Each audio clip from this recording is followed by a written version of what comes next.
নমস্কার, উপস্থিত সকলকে যথাযোগ্য স্থানে শ্রদ্ধা অভিনন্দন জানিয়ে আজকে যে এখানে আমরা উপস্থিত হয়েছি এবং স্যার বলেছেন তার জন্য আমি কিছু বলছি।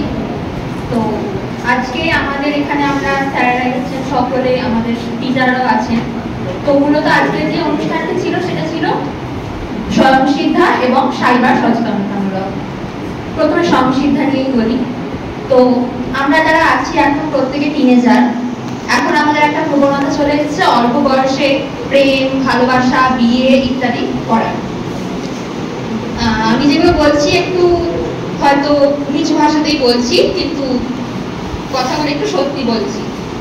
তো এই যে অল্প বয়সে বিয়ে, সেটা করলে আমাদের কি সমস্যা হতে পারে এবং তার পরবর্তী ক্ষেত্রে যে আরো নানা রকম সমস্যার মুখোমুখি আমরা হব এবং সেই সমস্যাগুলো থেকে কিন্তু নিষ্কৃতি পাওয়াটা খুব কঠিন।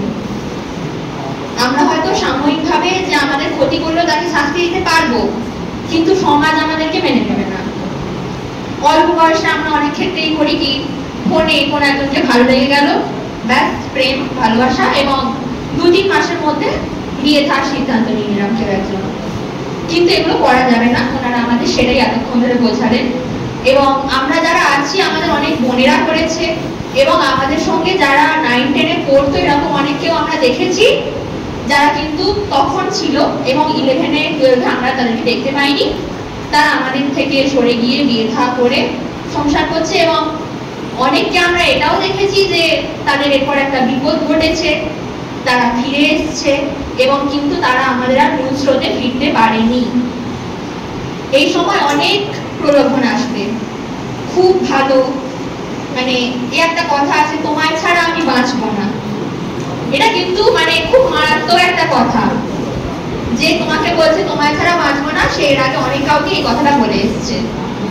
সে সবাইকে ছাড়াই বাঁচবে, যার বাঁচার হবে সে সবাইকে ছাড়া বাঁচবে, আর যে এটা বলছে যে তোমায় ছাড়া বাঁচবো না, সে এমনিও বাঁচবে না।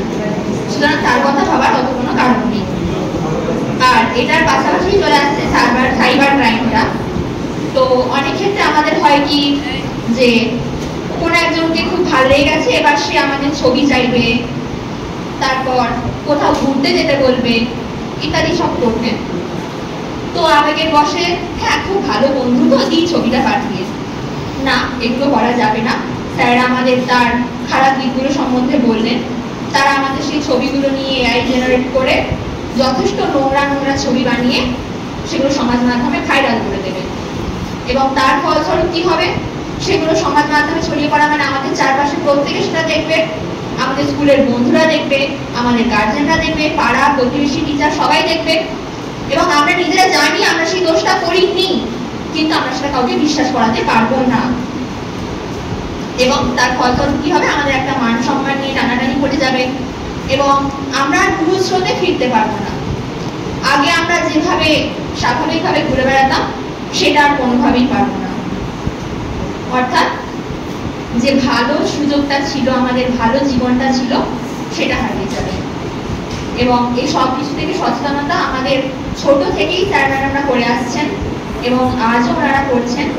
কিন্তু তারপরেও আজকে এখান থেকে বেরিয়ে আমি দেখবো রাস্তায় সেলফি তুলছে, অনেকে তো রিলসও বানায়, দেখি বাড়ি যেতে যেতে স্কুল থেকে, তো এগুলো আমরা দেখতে পাবো।